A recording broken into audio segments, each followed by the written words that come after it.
Welcome to the Vantage HR Influencers Podcast. This podcast is sponsored by Vantage Circle, the simple and AI-powered rewards and recognition platform for employee engagement. Hiring the right talent is difficult enough, but retaining them is a whole new challenge. One of the first signs of an employee on the verge of leaving a job is disengagement. Creating a highly productive and engaged workplace begins with competent employee retention strategies. Companies with a diverse and inclusive outlook have a reduced employee turnover rate and a relatively higher employee retention rate. Naturally, job seekers and employees are more likely to stay in an organization with a history of practicing diversity and inclusion. When your employees feel included, they tend to last longer and give their best.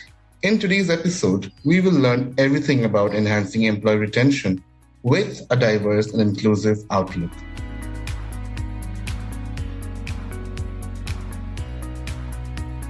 Hello, listeners. Welcome back to Vantage HR Influencers Podcast. I am your host, Gautam. As you all know, I mostly focus on company culture and diversity and inclusion in the workplace. And today we will discuss an important aspect of organizational growth, which is employee retention, and how we can improve it by nurturing diverse and inclusive company culture.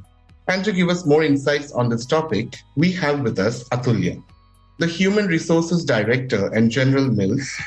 Atulaya Goswami is accountable for setting and delivering local talent, organization, and cultural priorities across Global India Center. He also has accountability for the strategy, harmonization, ongoing governance, and execution of operational site HR plans across broader General Mills India. With over a decade of experience, Atulaya has a proven track record of high-impact results in various HR assignments across startups, sales and marketing, commercial and supply chain and business partnering roles. A fitness enthusiast and YouTuber, Atulaya is joining us in this episode to talk about how a diverse and inclusive company culture enhances employee retention. Hello, Atulaya. Welcome to the show. Hi, Gautam. So it's a pleasure to be a part of this podcast and that too on a Saturday morning. So it's a fresh start and I'm a very passionate HR professional. So I look forward to the discussion. Yeah, I think, beginning this session on a Saturday, I think is quite refreshing for the weekend to start. Yeah. So Absolutely. I'm definitely enlightened to have you with us today. And we shall begin the podcast with a brief introduction about yourself. So maybe something that I might have missed mentioning about you is what our listeners might want to know about yourself. Sure. So I actually come with almost like 17 years of experience in HR. And what the listeners won't know is that, when I started my career in HR, primarily, it started off as a job because typically when you start your careers, you don't really know so much about the subject. Back in those days, it was more about the management degree. And as I got into the specialization, I actually started learning it and started enjoying it a lot. And over the years, when you live in a city, it grows on you. So HR grew on me. And today what I can say is that, if you wake me up at 3 a.m. in the morning and talk to me about the subject, this is something which I, sleep, eat, drink. I just love love my subject.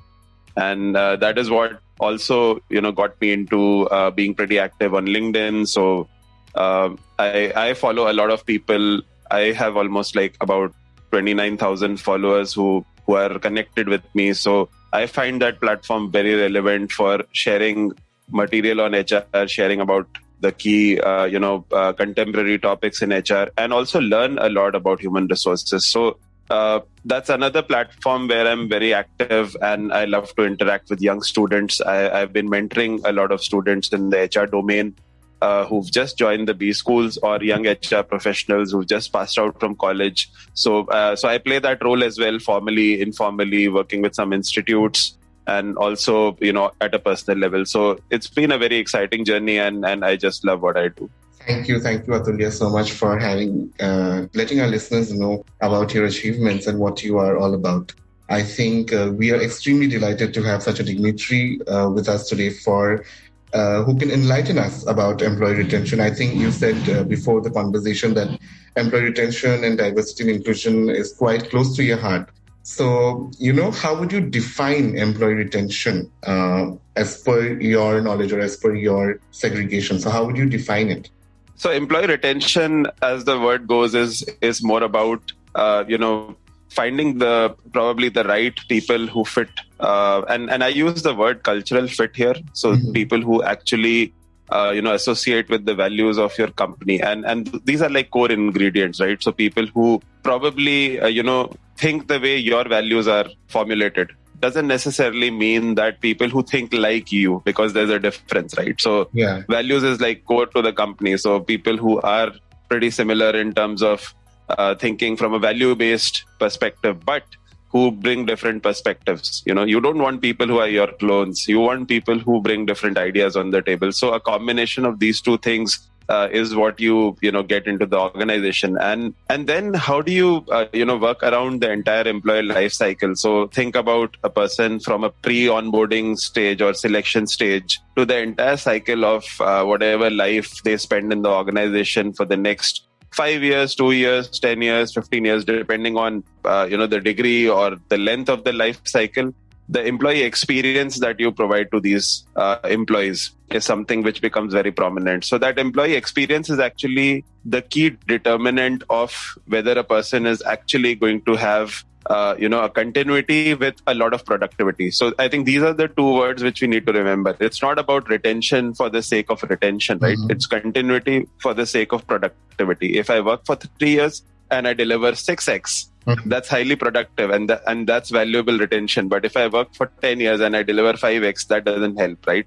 Or I just spend my time, but I'm not really having that psychological contract with the company or not really driving productivity. That retention is not worth it, right? So it's more about getting the people who fit the purpose and the values, who think differently, and who are given a wonderful employee experience, which actually drives that psychological contract and makes them stay in the organization. So that would be my definition of retention, Gautam. Thank you. So, when you say that, culture fit, so I think, and you say that there needs to be a mix of perspective as well. So I think what we need to, accept is with culture fit, we need to add culture add as well. The term culture add that, yes, you do fit with our organizational values and you align yourself with it. But at the same time, never lose out on your individuality. That is your own identity. And that is what we must focus on in promoting a good company culture. Do you agree on that? Oh, absolutely. And today, the word is flexibility. Yeah. Let's face it. So in today's era, if you talk about post-pandemic world, future of work, reimagining HR, every organization has at least one employee or probably most of the employees who want flexibility. And flexibility is a very broad term, and HR and the leadership really has to crack the word flexibility and understand what does it mean for each individual. And that is going to be your driving force for retention. Now, coming back to your question, individual thoughts, individual ability to express themselves, and that expression is also expressing different ideas, right? It's also expressing my individual strengths on the table. So while I align with the values and the culture, do I get the space to speak my mind? Do I get the space to feel empowered? Do I have the ability to do something which I'm great at? And companies are trying to do it in different ways, right? So you have examples of companies who today, and these are slightly controversial topics, but you have examples, So you have companies who actually allow moonlighting, where you can take on gig assignments or work in different areas. So today in the morning, you might be a HR manager. By noon, you are operating as a coach. By evening, you are a creativity content, you're a content creator. And by night, while you sleep, you may be in something else, right? So this is a simple example of some companies dabbling around with moonlighting. There could be, but this is, slightly controversial because a lot of times companies have a contract where you don't get to do these assignments. But then think about the gig economy. Today, a lot of employees are moving out of the job market because they want to dabble around, they want to work around different things. That's a classic example of, expressing themselves in a different way. But in a usual employee, experience or in a usual corporate atmosphere, it's more about do they get the opportunities to express their ideas on the table? Do they feel empowered? And to your point, this is exactly what flexibility is, which also has a lot to do with work-life balance today. So can I work from home? Can I do I work in a hybrid model? Can I get remote? So flexibility for everybody is different, but then there are certain core components which are very similar or very core to flexibility. So as long as those points are getting met, and the HR leaders and the line managers and the leadership is able to crack that code and work around it, I think retention is something that can be manageable here.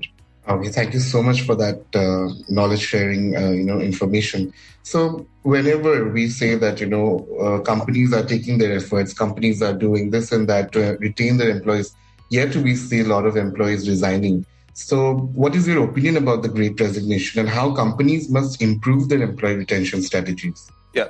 So I don't call it the Great Resignation. I call it the Great Reshuffle, Gautam. Because what we need to understand is that in the last couple of years, people have started thinking differently. So there is a reshuffle around because of the pandemic. You could not step out of 2 years out of your house. So if you were a father of children who could not spend time with kids, you had no choice but to do that, right? you were sitting at home along with kids, along with family. You got more me time, whether we like it or not. Yeah. And it was a good thing, right? So a lot of people actually reimagined or reshuffled around, the way they actually used to think in the daily rut of your life, right? So you were in a 9 to 6 job or in a 9 to 8 job, and you were not doing a lot of things or finding that time for that self-reflection. And while this pandemic happened, right, over the last 2 years, people reimagined careers also. So people thought that, and people also got that flexibility over the last 2 years because we all understood the power of working from home. And there were so many organizations. I was also part of organizations where, I moved into General Mills almost 6 months back, but have worked in organizations where we never piloted work from home, and pandemic forced us to do that. And guess what? We realized that it is workable. People are more productive, though of course it comes with its own sets of work-life balance because the lines get blurred between your work and your personal life. But the reality is work did happen, and companies were able to dabble around with it. And what it also did is it forced the companies to look at a very different business model. So come out with something which helps them survive in the current market. So that's the great reshuffle, right? So people started feeling that, hey, there is much more to life than work. And because of this whole flexibility element, people probably started believing that the priorities can be managed in a different way. And today, that is translating into this word called flexibility, which I just mentioned. So that's what people are looking for. That's what employees are looking for. And because of that great reshuffle, what we have is the Great Resignation. And people are, and especially in the tech sector, if you talk about digital and technology space, if you talk about the tech space, where, and again, it depends on the role. So, while the companies are opening up their operations as the pandemic goes away, companies are planning the return to work setups. Companies who have great culture, companies, and I repeat this, companies who will have great culture will have a better possibility of managing the Great Resignation. Companies who were managing employees as employees will tend to struggle with retention. And that's exactly what we are seeing here. So though we understand it's a problem, it's a challenge around all the sectors, but the intensity of the challenge varies on the culture of the company. So that's an important thing to watch out. So we always say that culture eats strategy for breakfast every day, but today it's also about flexibility. So companies who were able to do it, who were able to crack the code, who were able to customize their employee value proposition or get the policies right to support the flexibility, to have the right culture where people actually want to come back and spend some time to feel the culture, right? Feel the connect with the people in the organization, feel the connect with the leadership. They are the ones who will get it right and probably have better retention. Well, I think I would totally agree with you on this because as a part of Vantage Circle as well, here we give so much importance to company culture that, we also believe that if the culture is good, I think our employees will be more productive, more engaged. And in that way, I think we can have a great team to work with. And on that note itself, when you say that retention and company culture are interconnected, So I would like you to tell me that what is the relationship between company culture and employee retention for you? For me personally, I think it's a big correlation, and I would say it's the only correlation, because culture is, what is culture here, right? So culture is how the company defines its purpose, how people live their values every day in and day out. So purpose is the what, right? What I stand for today. And values is how I achieve that. What are the things that I'm going to do to get there? And it could be thinking ethically, it could be thinking strategically, it could be doing the right things principally. So there are multiple factors, and every organization has a very different purpose depending on the industry that they are, and values which actually how the leadership in the organization feels, or how the people in the organization feel as part of the values, and how do you get there to deliver that purpose. So these two things are very important, and at the end of the day, culture is also, in a layman's term, is how the people think in the company. How much do you feel aligned to the way things operate in a company? And no two companies can always be clones, right? So it's impossible to find a company X to be a clone of company Y, or Y to be a clone of Z. Every company would have something unique about its culture, which makes it very unique. So think about a Google. Google culture is very different. But if you compare a Google with let's say a Tesla, Elon Musk will have a very different purpose and a very different value to deliver that purpose. And Google would be very different from that. So culture is something which differentiates, it stands. It personally, for me, it's a make or break, because if you don't get that right, it eats strategy for breakfast every day, as I said, right? So you may have wonderful strategies, you may have great plans, you may have great execution ideas, even a great team. But what is going to get you there to deliver that is great culture. Otherwise, you can't retain even the high potential or the high performers. And we've seen so many examples. Personally, in my life, I have seen so many examples of companies who've hired top talent, high potential talent, because they were able to pay better. But eventually, people stay back for culture. And there are organizations who have Gen Y, Generation X, Gen Ys who've hung around for like 10 years, 15 years. Why did they do that? Because you had wonderful culture there. And it was a culture of continuity with productivity, with a great culture. And that's the differentiating factor there. So culture is the core. And if we don't have it right, probably, that doesn't make you stay. Yeah, I think this is a very good point that you made, that culture is the core. But, when you say that every company has different culture and, it cannot be cloned. But I think one thing that companies are slowly approaching towards, or, giving more importance towards, is diversity and inclusion. Because, that is a very important aspect of building a good, equal and an equitable company culture for employees to get attracted to work with you, or to retain them as well. So, do you like to believe that a diverse and inclusive workplace culture helps improve employee retention?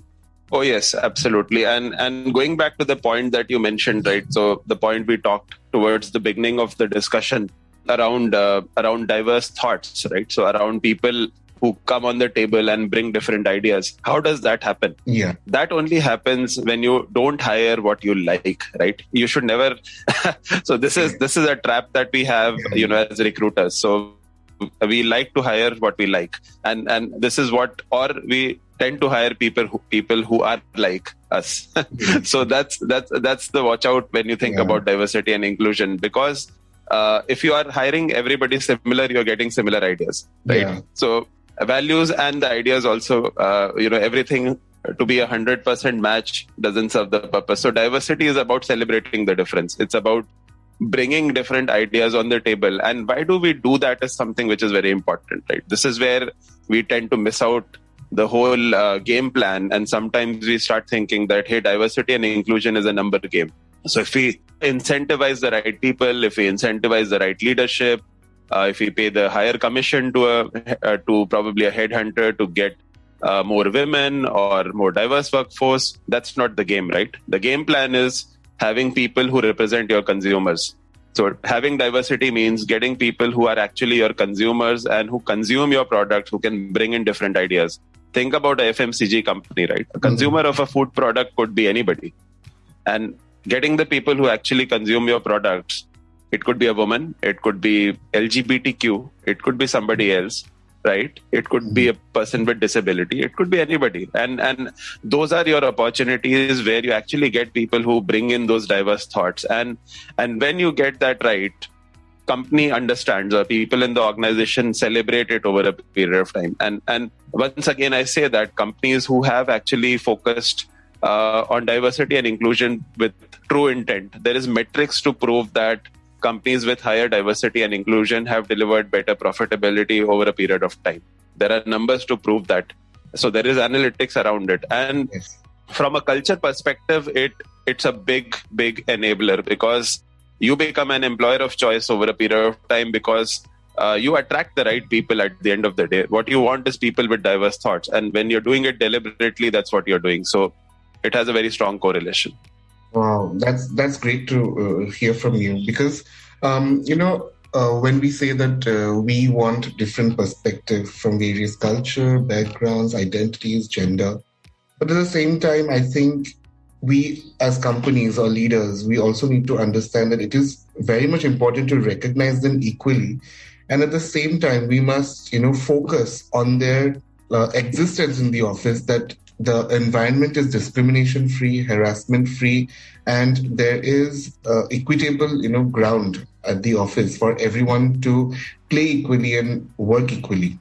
So, although I like to believe that, implementing diversity and inclusion has many benefits, but according to you, what are the benefits of implementing diversity and inclusion, especially in enhancing employee retention rates? So the first thing, like I said in my previous message, is about getting diverse ideas. So first thing is you get people who actually bring in a different perspective, and they represent your consumers.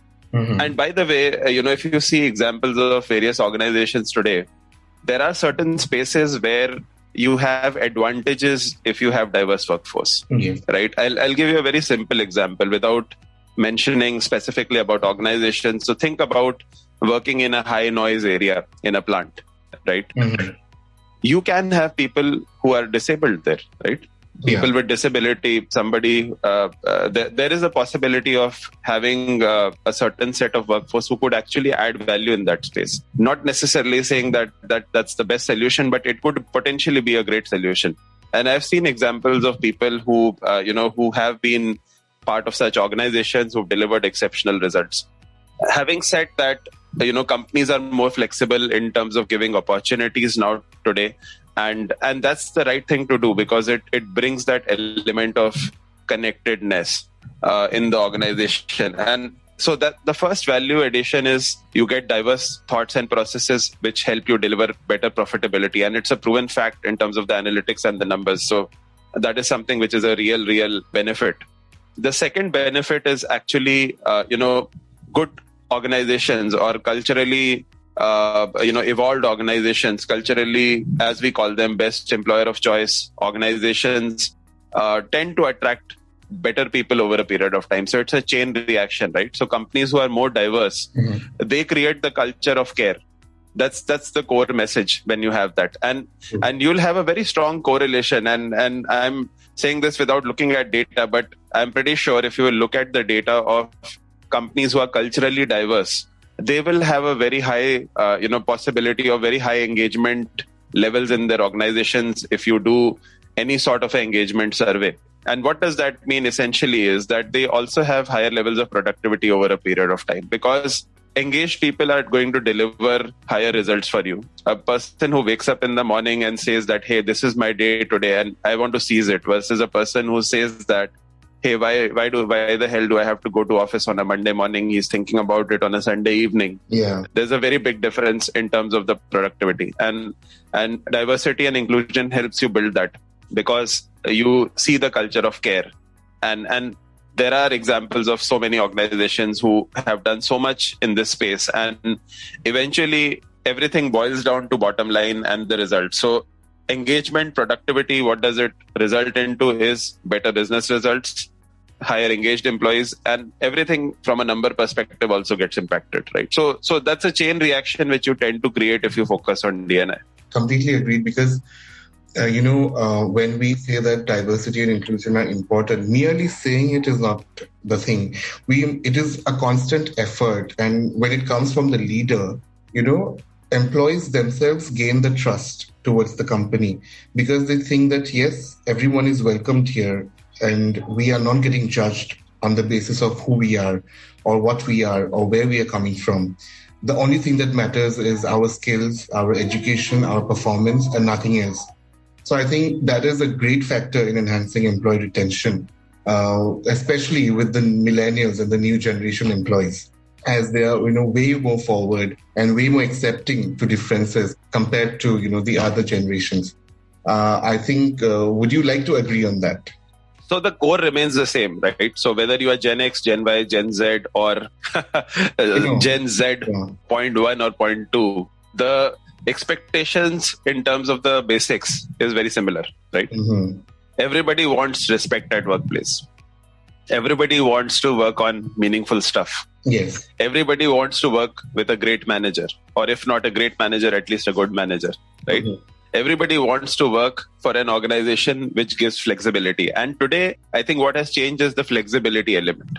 So probably, even if whether you talk about the young generation or whether you talk about Gen X or talk about Gen Y or anybody else who's participating in the workforce, mm-hmm. flexibility is something which is becoming important. And so it's always a combination of all these 4 points, which actually, anybody would look at.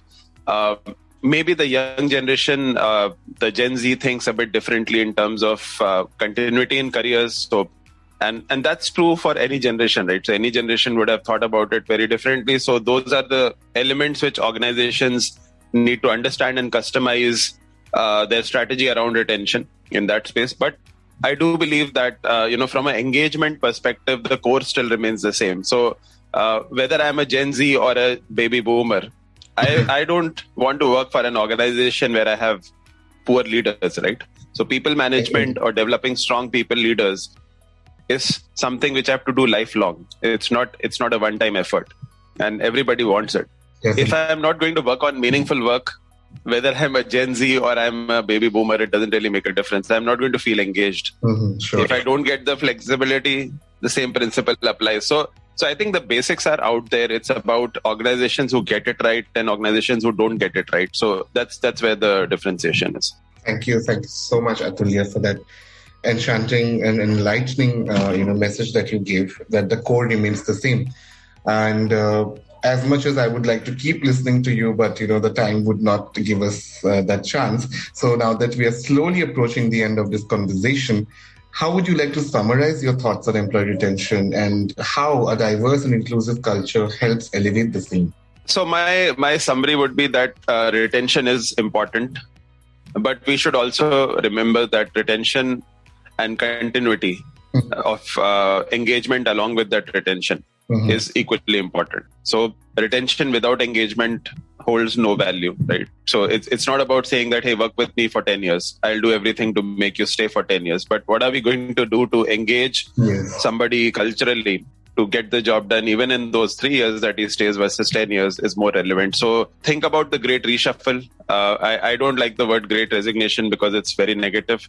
I think it's more about the great reshuffle here, because even people like you and me in the call, we are also thinking differently, right? So if we introspect and ask this question to ourselves, we also want flexibility today. And it's very normal. And organizations who understand and get the whole game around flexibility right, be it in terms of their approach, the culture, the policies, the systems, and training the managers, most importantly, their people leaders, and working around the mindset of leadership over a period of time are the ones who will get it right. So people who get the element right on the core basics of what we just talked about, engagement, on meaningful work, on people managers, leaders, all those elements are basic. But the bigger piece is now flexibility. So if we are able to crack that code over a period of time, and again, so it's not about flexibility doesn't necessarily mean that you have to do everything to please the employee. It doesn't work that way, right? It's like saying that every second day, if I give a hike to you, you will be more engaged. It doesn't work that way. Yes. And you have to look for people who fit in the values of the organization. And there are people, it's very easy in this world to find people, at least in our normal personal lives, where we relate with, right? We find people who share a certain chemistry with us. Yes. So the same thing applies for the organization. Get people who think similar to you in terms of the values, in terms of the purpose, but who think differently, right? Who think differently in terms of ideas. So those are the pieces which organizations should spend time on, and then within the limitations of your cultural flexibility of what you can do and cannot do, get the game right there. I don't think it's about reapplying everything that, let's say, an organization which is providing a vacation in a Shimla or in a Manali is doing. You should not be reapplying everything, right? So you have to do what works for your organization. Yeah. If you have a very powerful culture, and you have to continuously work towards evolving your culture, and that's where the elements around the key drivers of engagement, having a diverse workforce which brings those diverse ideas, and really creating a high performance organization over a period of time is something which organizations need to work on. So the solution lies in the question itself, right? So as you talk about the great reshuffle, what are you going to do to reshuffle your own strategies, your own models, your own mindsets, your own capabilities to drive those pieces of engagement? And flexibility is something that you need to get right. And as long as we are able to do that, we'll get the solution. Wow, I think that was a really, really enlightening session with you. And I personally enjoyed listening to you because company culture, diversity and inclusion, employee retention, these are topics that are quite close to my heart as well. And I mostly write on these topics. And I'm grateful for you to having, joining us today and helping our listeners know more about these topics. But just in case, our listeners would want to contact you personally, so how can our listeners reach out to you? So I'm somebody, there's a joke around this, right? So if you don't find me anywhere, you'll find me on LinkedIn. So, that's a platform which I'm pretty active on. So people can follow me on LinkedIn, and I would love to connect with them if they have any questions or if they need any ideas around any element, or maybe if they want to talk about a certain topic. I would love to do that. And so I'm pretty much there on LinkedIn, and like you pointed out during the introduction, so I'm also a YouTuber, and I have a channel called HR Shorts with Atulaya. So that's basically the audience that I cater to primarily is students who are there in the B schools who are pursuing HR, students who want to pursue HR as a career and who don't have much of knowledge about the subject, and young HR professionals who are like 3-4 years in the organization. And I keep posting about different roles in HR, different perspectives on HR. So that's another platform where you can reach out to me. And obviously, these are the two easiest ways to talk. And from there, we can actually get more personalized connection if required. Okay, thank you so much, Atulaya. And with this, we have come to the end of another enlightening episode of the Vantage Influencers podcast. Thank you so much, Atulaya, for joining us today and making our listeners know more about the importance of diverse and inclusive company culture in enhancing employee retention. Thank you so much, Atulaya. Thanks, Gautam, and thanks for bringing up this wonderful topic. And it's a very contemporary topic and comes in at the right time. And most of the organizations are thinking about what we can do differently. And I'm also a constant learner here. So while we are doing this, we are also learning every day. And my last message would be that learning is a constant journey here. So, and future of work, the great reshuffle or the great resignation, this is going to teach us a lot of things. It has taught us a lot of things in the last 2 years. We'll continue to learn. And again, the learning has to be also agile here, right? So we should be ready to change certain things over a period of time if we learn things differently and if we see things coming out differently. So that would be my parting words, that we should continue to be agile in terms of learning as well here, and be flexible to turn around things as we work towards the next steps from here on retention, right? So thanks so much for having me. It was a pleasure to talk to you. Thanks, Atulaya. I think it was a great closing message. And keep listening to Vantage Influencers podcast until we come back with another knowledge sharing and engaging episode. Thanks for listening to the Vantage HR Influencers Podcast. Please do subscribe to Vantage HR Influencers Podcast on Apple Podcast, Spotify, and our YouTube channel for new episodes.